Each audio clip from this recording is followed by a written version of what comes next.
Il-President ta' Malta Miriam Spiteri De Bono affermat l-impenn qawwi ta' pajjiżna lejn id-diplomazija, il-multilateralizmu u l-kooperazzjoni internazzjonali.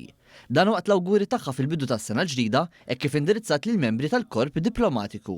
Il-President laqgħet lill-ambaxxaturi mhux biss bħala rappreżentanti ta' pajjiżhom iżda wkoll bħala ħbieb ta' Malta u ringrazzjahom għall-ħidma tagħhom matul is-sena li għaddiet fit-tisħiħ ta' relazzjonijiet bilaterali, il-kummerċ u l-kuntatti bejn popli differenti.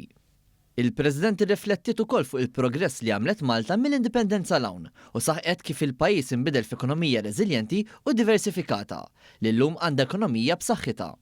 Dr. Spiteri De Bono elenkat sabiex Malta tkompli ssaħħaħ ir-relazzjonijiet eżistenti u biex jiġu esplorati oqsma ġodda ta' kooperazzjoni filwaqt li d-dialogu u l-kooperazzjoni multilaterali jibqgħu fil-qalba tal-politika barranija matul l-2026.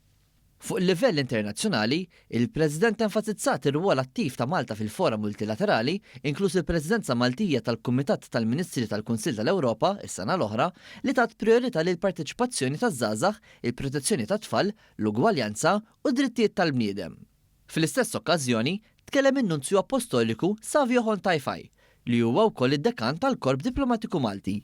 Fil-kemtejn tiegħu u ringrazzja lill-President tax-xogħol siwi li qed tagħmel filwaqt li saħaq fuq it-tkattir tal-paċi mhux biss fuq livell nazzjonali imma anke internazzjonali.